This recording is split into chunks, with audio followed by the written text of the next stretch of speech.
All right, well, welcome to the Viking Press Pass. I am Matthew Nickel, and it's episode 20 already this year. So, joining me today, the men's basketball captain and senior forward, Chase Larsen. So, Chase, thanks for joining me today.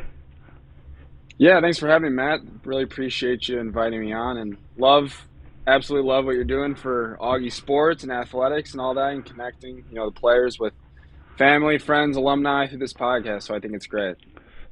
Yeah, it's been, I'll tell you what, man, number 20, it's been a lot of fun. I wasn't sure if I'd make it to number 2, let alone 20. So the sport's been awesome, so I appreciate that. Well, I know we had to adjust today's schedule a little bit because Coach Delt had adjusted some of the practice schedule. But, how was kind of the first practice, back from break? We got back the 26th, which is always 26th for us players, man. And so it's always a little bit of a, rough day. Just you're leaving your family and friends behind, while they're kind of hanging back and doing their thing, and you're getting on the road to get back to work. But we had practice last night, and it went well. It was honestly really good vibes, surprisingly, which, it doesn't always happen. Things kind of start slow just that first practice back, but we had an unreal practice. I thought it was one of our better ones on the year, which really just, I think, brightened everyone's mood, and just seeing each other too as well is always a really fun thing. And then we had a practice this morning, got a short break right now before we're going to head back over to the Carver Center and get ready for our game against Bethel tomorrow. Now, last Saturday, the Vikings were up at kind of in your backyard almost, only about 30 minutes south of your hometown. Oh, yeah. So did you leave Benedictine and go right up to Arlington Heights afterwards, or do you have to make the trek back to Rock Island? Fortunately, I could just hop in my parents' car and travel back home for a little bit. So I left a little bit of my life behind here in Rock Island, and got to have an extra few hours at home, extra night at home, which was great. What so what did you kind of do over that short break between Saturday and having to report back yesterday? Yeah, it's a busy break. You try to fit as much as you can in just with the few days you got back. So I saw a bunch of my hometown friends that I haven't gotten to see in a while. So that's always is such a blast. And then doing the whole Christmas thing with a sprinkle, a little bit of a last minute Christmas shopping as well, making sure I get gifts for all the family. And then we headed up to my cousin's house in Milwaukee, Wisconsin, really right in the backyard of the Wisconsin Lutheran. We're going to be playing on New Year's Eve. And then did kind of Christmas Day at home with the family. So packed everything I could in just a short period of time, but it was awesome. I mean, there's nothing better than getting just a short break, no matter how, few days it might feel or how quick it feels, to just kind of decompress a little bit from all the, the hectic stuff that's going on in the season. I know it feels kind of a little bit like an early All-Star break for the game, kind of halfway through. Yeah. Oh yeah. So you don't really get a ton of a break, but you get at least a little bit, maybe to kick your feet up for a little bit. So I think the hard thing is, don't overeat and come back 4 pounds heavier. Exactly. Exactly. Yeah, try to get a few workouts in while you're at home as well. Keep your wind a little bit. What where do you get some workouts in at? Up in Arlington Heights. Do you go to the local high school or? Yeah, so some years I went to Prospect High School. We'll have a little alumni game. Unfortunately, it didn't work out this year. So I just kind of went out to my local gym. Try to get some shots up. And then I've got this small gym back home, Commuter Fitness, that I've been going to since I was in middle school. That I've got a great relationship with the owner there, and gave me a key, and I can get in there and hang out when I need to and get my workout in. So I try to go there, as often as I can when I'm back home. It's funny. I was reading something about. So one of my favorite Christmas movies is Home Alone, and the house is back up for sale this year. And it's like $5.3 million, I think, but obviously everything inside was completely redone. But what I didn't know is when you go down to the basement, there's another secondary basement. It has an underground half court basketball hoop with 23-foot ceilings, I think, or something like that. So that'd be pretty legit to have to go home to. And yeah. Yeah, unfortunately, I don't have that luxury quite yet, but maybe one day. Who knows? Absolutely. Well, hey, let's talk a little bit about the Benedictine game. The Vikings trailed at halftime. At one point was down by 15, but really, I think momentum started to swing back when you and Hawkins kind of hit back-to-back threes. What was kind of going through your mind, kind of in that first half? It was obviously a slow start for us, and that has been something that we've been working on trying to fix this season. It's something that we're really not thrilled about. Um, but there was never any worry or any panic. Mm-hmm. We kind of knew that we were going to be fine. We knew if we just kind of stuck to our guns and stuck to our game plan and listened to the coaching staff that things would eventually turn around. And it also helps when you got Evan Ambrose balling out of his mind to Yeah. start the second half. So he really kind of gave us some life in that second half. And then, Hawk and I came up big when we needed to, which was awesome. And it was as expected. I mean, even after the game, the locker room, we expected to win that game, and we ended up getting it done. Now, in the second half, obviously Benedictine made the first bucket, but then, you guys went on a 12-point run, and really kind of took the lead for essentially the remainder of the game. But so, when you think about starting, kind of slower in that first half, and then coming out and being so successful in the second half, what do you think contributed to that kind of 12-point run, or just, from a mental, perspective, to kind of turn things back on? For us, it's always, especially on the road, man, it's just defense travels. It's you go to so many different gyms, and especially in really any college basketball, it's not like the NBA where all the rims are the same and the backgrounds look the same. Especially in Division III, you play in very different environments. So shooting the ball is not always going to be very easy, and scoring the ball. And especially there, they had, tighter rims than we're used to, and just the backdrop was a little bit different. But the one thing that always travels is defense. So when we went on that 12-0 run, I love the zero in that 12 and that zero. So it's just making sure that we're getting stops no matter where we're at is something that I think this year we've really improved on. It's funny you mentioned just how kind of the landscape and the backdrop, changes so much, so differently. Gosh, when I was watching, your guys' away game at DePaul, it almost looked like you guys were playing inside the Pepsi Rec Center, kind of that layout. So I can certainly appreciate that. There's been so many different gyms we've played in over the years. It's tough to try to get used to in a 30-minute warm up. What do you think has been probably the coolest non Augie gym, away gym that you've played in so far in your kind of Viking career?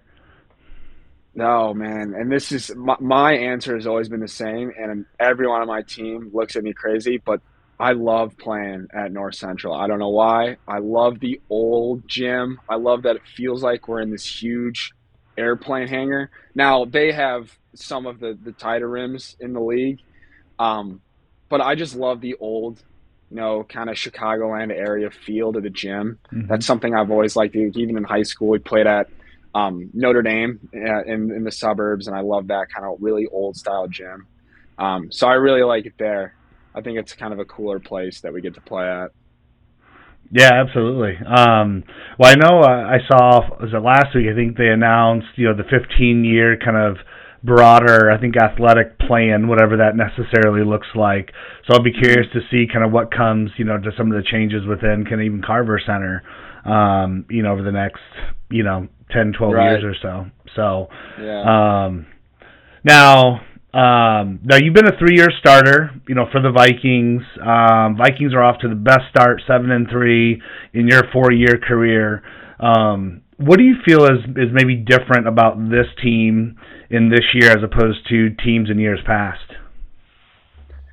I think this year, especially if you just look at the guys that are in a rotation, we have a ton of experience. We have so many seniors playing, and even our transfers, and Jamal and Sean are both guys that have played a lot of college basketball. The only one that really hasn't has been Ray, but he has stepped up like none other.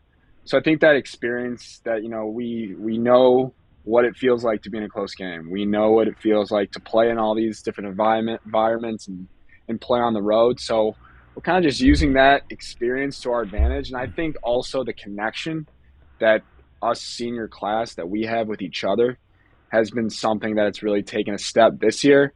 Because last year we had the awesome experience. We all lived together, all 7 players, including Kate Ariano, our manager. We lived in the same house together. So we really got to know each other kind of on a different level.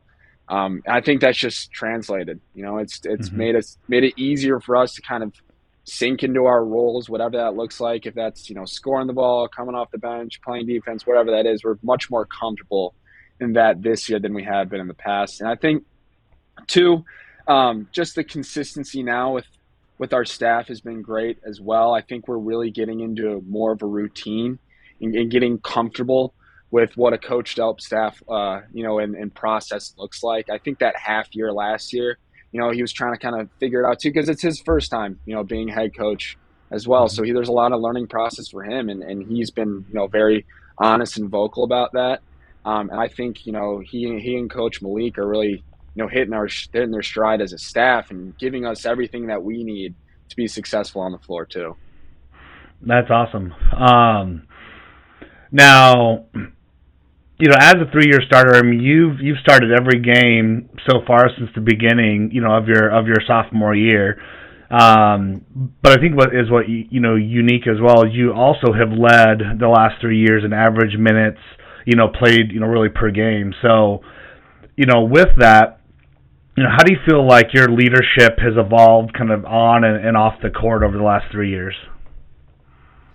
Yeah, I think for me personally, I mean, when I first, started playing sophomore year, I was comfortable because I got a decent amount of time as a freshman, even with the kind of the gap I had with, getting that stress fracture during the season.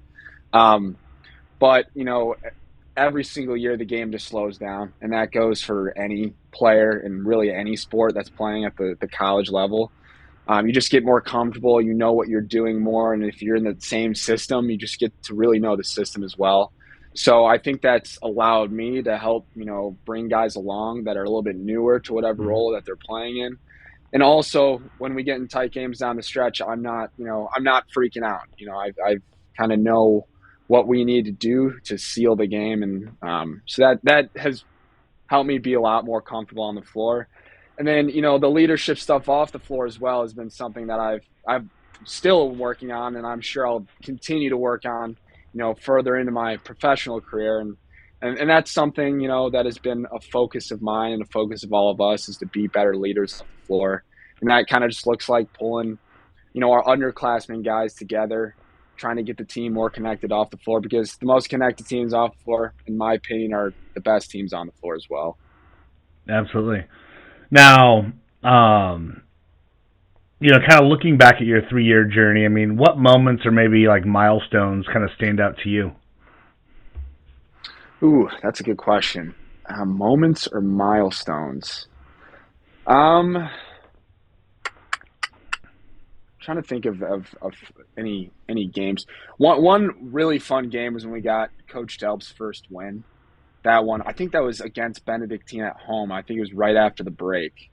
When we got his first win, he came in the locker room all excited, and we kind of just dumped him with a ton of water, and he was, soaking wet after the game. That was a really fun one. That was an absolute great time, and that one was good. I think the North Central game last year at home, we put a little bit of a beating on them, and that was a game I felt like we really played evenly as a team. I don't have the stats memorized, but I think we really shared it well, and as a result, we beat a conference opponent by a lot of points at home, and that was a really fun one. Anytime you can win on the road too. This year's win at Elmhurst to open up league play, that was one that was great, because Elmhurst really, since I've been at Augie, has been kind of the top team in the CCIW, and we've always struggled, especially going to play at Elmhurst. So getting that first kind of decisive road win in the league, I think that was one of the better moments that we've had as a program since I've been a part of it. Yeah. When I was looking back over kind of your stats and your season highs, you actually played some of your best games against Carthage. Hmm. You had 25 as a freshman, 20 as a sophomore, 21, last year, and those were all here kind of at home. It's kind of interesting when you think about different teams that, you either match up well against or kind of your role within the offense, kind of syncs up really well. That's been a favorable matchup, for you as well. And then, you had the double on the road at Wheaton last year. So there's been some pretty big games, against the Firebirds, over your career. It Yeah. seems like. Yeah, I guess I haven't really realized that. But yeah, now thinking back, it was, that was the first game where I kind of broke out my freshman year, and that felt really good. And the win at home versus Carthage, I think that was one that kind of turned the tide in our league season, so allowed us to sneak into the conference tournament at the end of the year. Um, but yeah, I mean, anytime you can have a really great performance that helps your team win a game, I mean that's a feeling that you can't recreate anywhere else. Just making sure winning a game for your team and for your program, for all your teammates and your coaches is something that that's why we put in all this work. That's why we do what we do, and that's why we sacrifice so much as well. Because seeing that win column having more than the loss column is something that we really appreciate right now. Absolutely.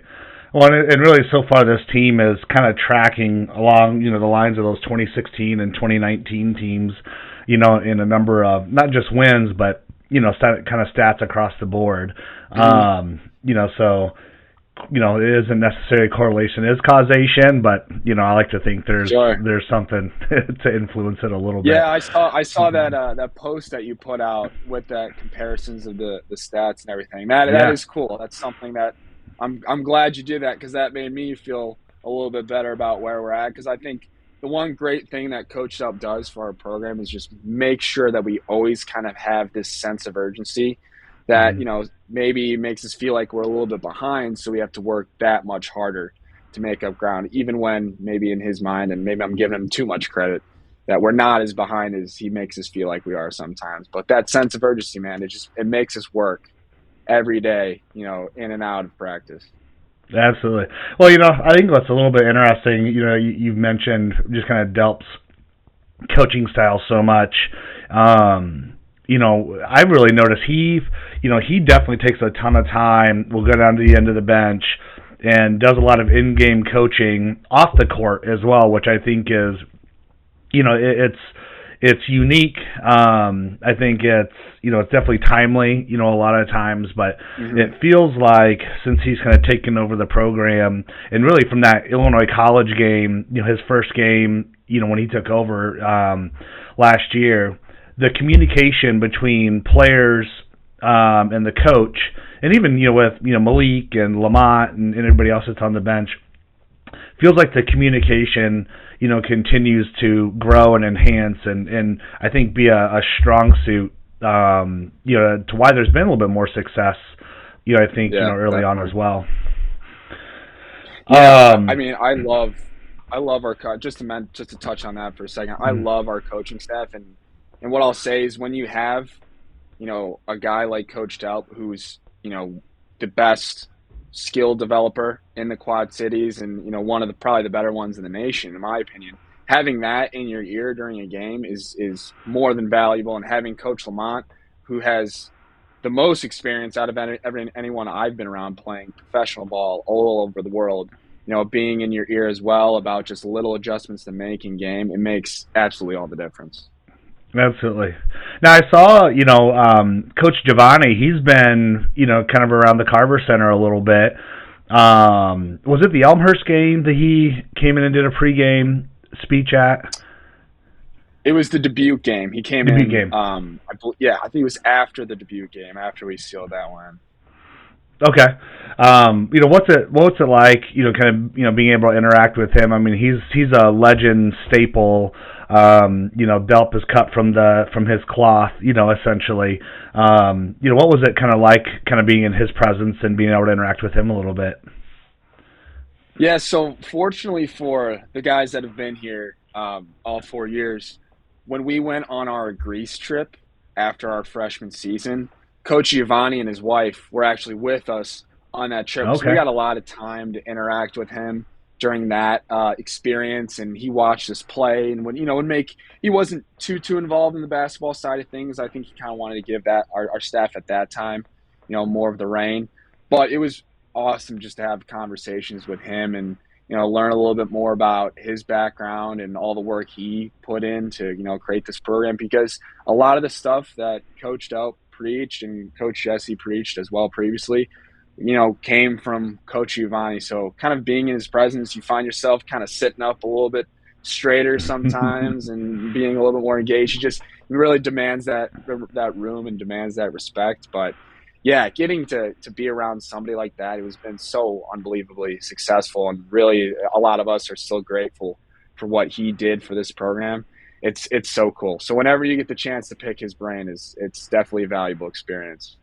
100%. So with the game tomorrow, what's kind of your game day preparation look like?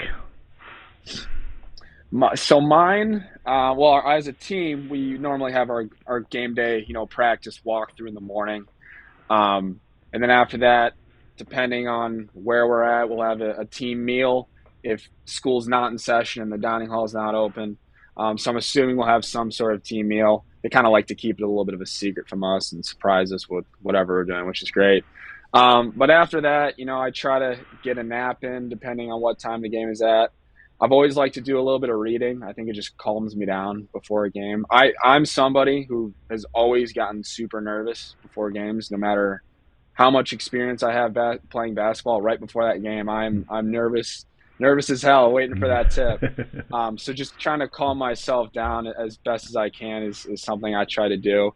And then I'm a coffee lover and drinker. I always get a cup of coffee, kind of from one of these local coffee shops, because there's so many great ones in the QC. So I get that in as well. Probably an hour and a half or so before game time. Any pregame, so you read, any songs that you like to listen, like kind of leading up to it, or is it really just kind of the reading kind of calms you down a little bit? The reading will calm me down, and then I try to, hype myself up with some songs too. I'm an old school rock guy. If you see, I got the Pink Floyd. Yeah, Dark Side of the Moon over there. Like it. There's a Nirvana small little album cover. So I listen to a lot of rock. I think Nirvana has always been my go-to pregame music. It's something that I kind of like to run in my head too when I'm out there in warm-ups as well. I've also, for some reason, Cult of Personality has been in our pregame playlist when we're warming up. I just love that. Gets me hyped up for some reason. I don't know why. I love when that song comes on. So what? So the first CD I got, I was actually in Florida. This would have been, 1994. So I'm dating myself a little bit. But the first CD I got from Nirvana was the In Utero CD. Okay. And I listened to like Offspring that time. There's a lot of good music that was coming out during that time. What's your favorite like Nirvana song? Come As You Are, and I know that's a more popular one. I love that song.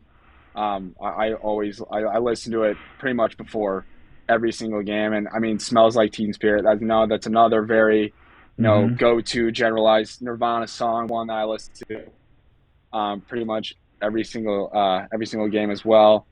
And then the album, the Unplugged one.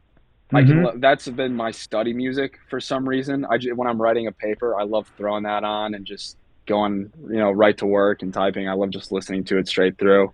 But any of those, and I love you said the Offspring too. That's another great band I kind of throw in my rotation. All that grunge music like Pearl Jam and all that as well. I love getting that on right before a game. For some reason, it gets me pretty fired up. Yeah, it's a good hit. I love you said the Unplugged, because I actually watched I'm airing myself. I actually watched the live when they broadcast the MTV Unplugged. Really? And that's it's great. still probably one of my favorite performances. Because they played some songs by the Meat Puppets They did a number Oh of yeah, different, a number of different songs. yeah. They did the David Bowie cover too. I Yep. forgot the name of that song. They did that cover. Yeah. Pretty pretty special. So, all right. Well, I like you already. That's Yeah. good.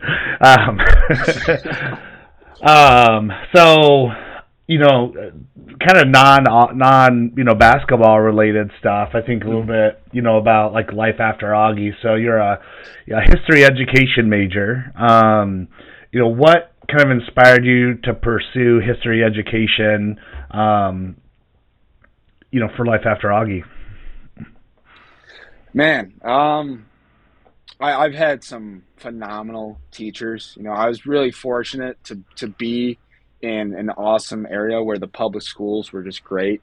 So I had a number of great teachers stretching back, to elementary school that made me want to go into teaching as well. And one my personal favorite teachers and mentor of mine still to this day is John Camarillo, who's also my basketball coach at Prospect. Unfortunately, he is a Wesleyan grad.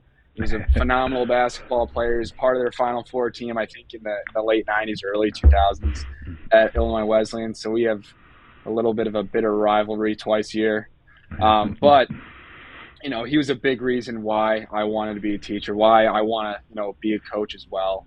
And just getting to be a part of the Augie Ed program, is something that any person that wants to be a teacher, Augustana should be a part of your, short list of schools to attend, just because their education program has completely changed the way I think, as a person, which I think is phenomenal. And we have a handful of other teachers or future teachers on the basketball team. Nick Gilberto is a math education major, and then Anthony Cooper is another history education major.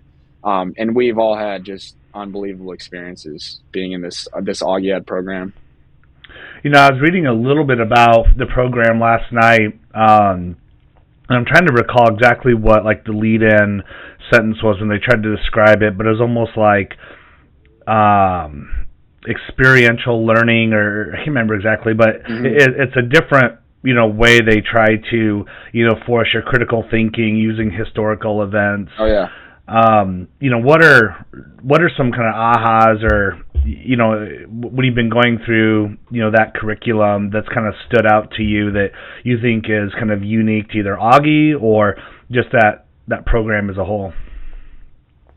I think the biggest thing about the program too is that all of our experiential learning comes in actual classroom. So I was introduced in observing my first classroom as a sophomore, as a second semester sophomore, and then this past fall I did my student teaching experience.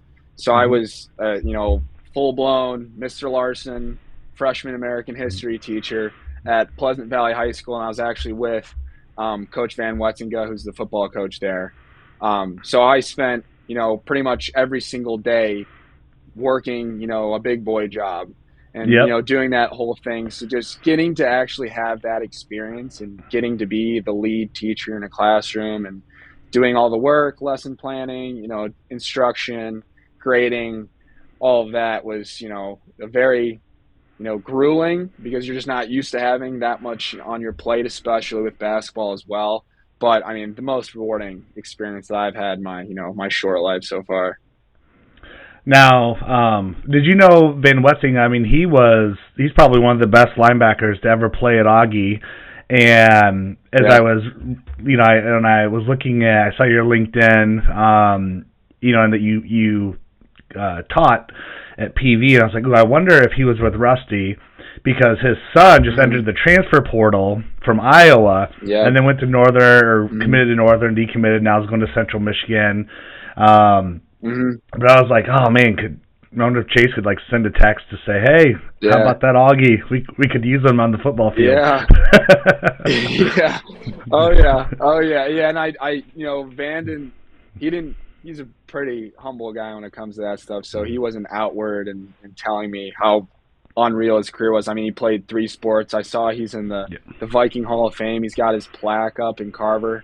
So yeah, but he definitely stays in tune with that. And then Joe Youngbauer, was the teacher next door to me. He's a former Viking as well. I Hmm. believe he Yep. played, I think, in the earlier to mid 2000s. So they were always asking me questions about, what's going on with the program, what's going on with both football and basketball, and the other sports as well.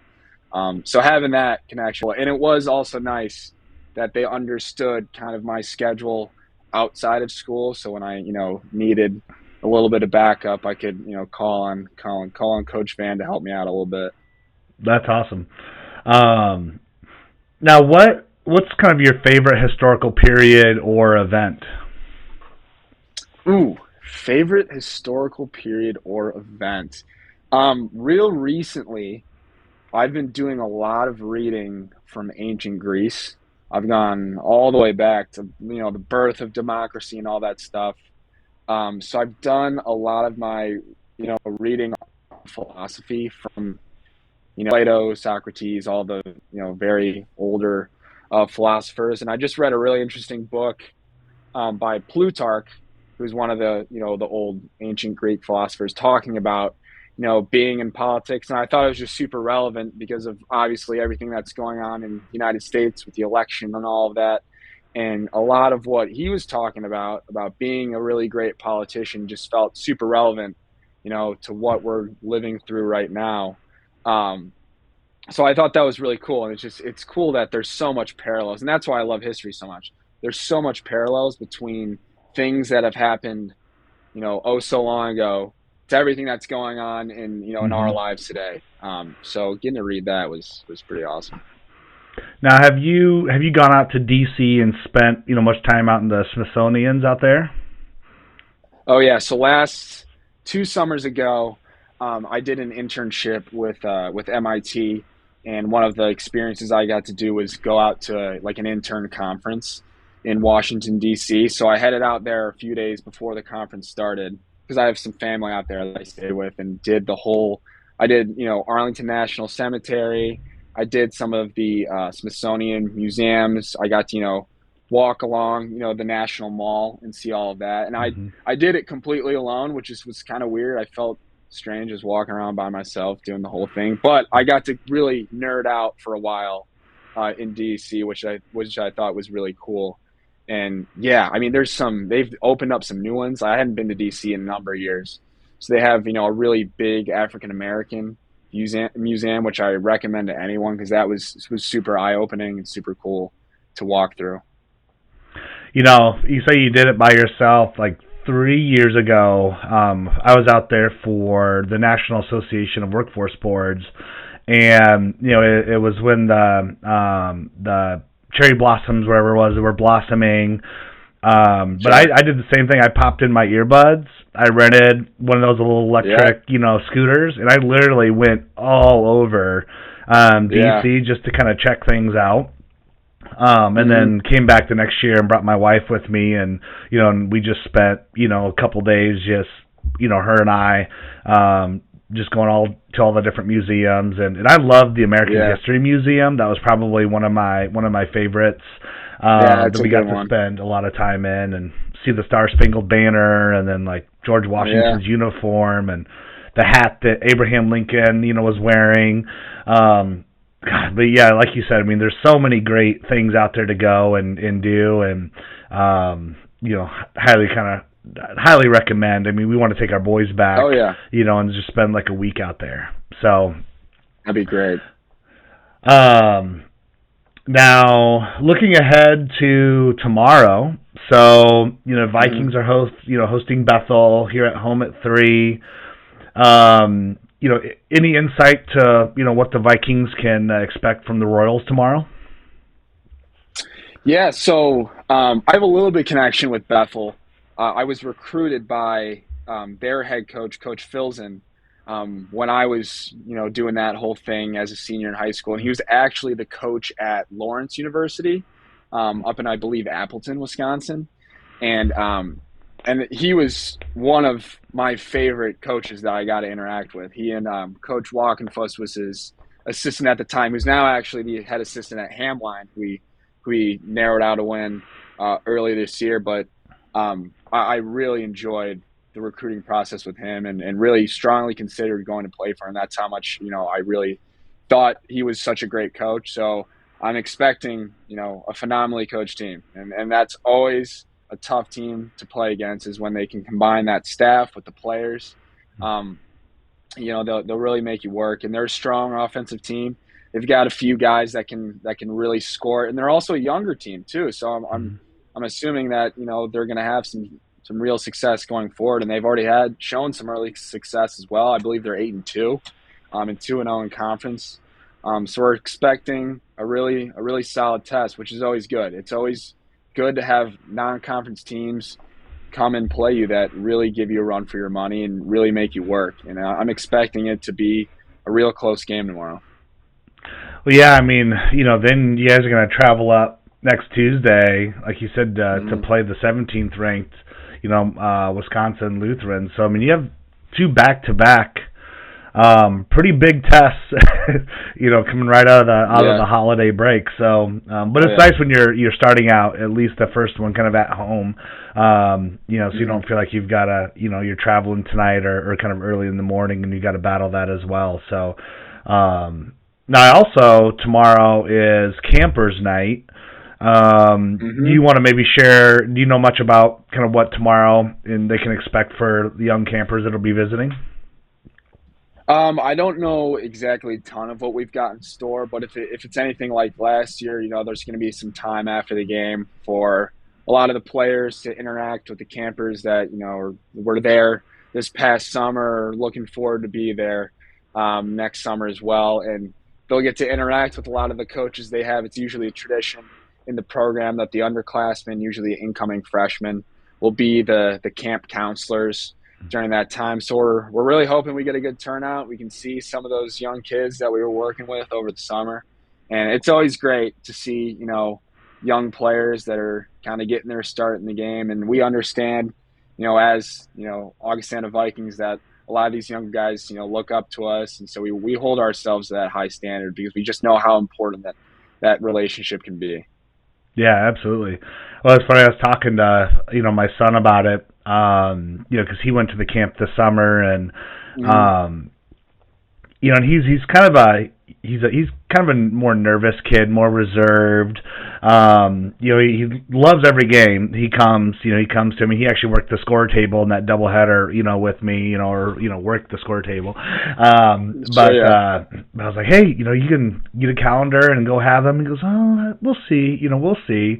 But he was telling me the last game we were coming home, he goes, Dad, I think I'm going to go play basketball at Augie. And I'm like, buddy, I'd love it if you did, but make your own choice at the end of the day. So, and it does, because, it was his first year for basketball, and you think about the impact, that it made. And, when we're walking in and, Malik or Jordan, say, hey, Wyatt, how you doing? He's like, he kind of gets a little, like, shy, because but at the end, he's like, you think that's pretty cool? He goes, oh, man, I think it's pretty awesome. They know who I am. That's awesome, So great impact and great connection to the community and all that good stuff. So, well, hey, for those that are watching, Vikings host Bethel tomorrow at 3. So those young campers, make sure you wear your T-shirt, get in free. And outside of that, I know, Chase, you've got another practice here coming up in just a little over an hour. So I appreciate you taking the time and kind of finding the time in between, practice and coming right back, from the holidays. So it's been a pleasure, and good luck to you tomorrow. Really appreciate it. Thanks again for having me on.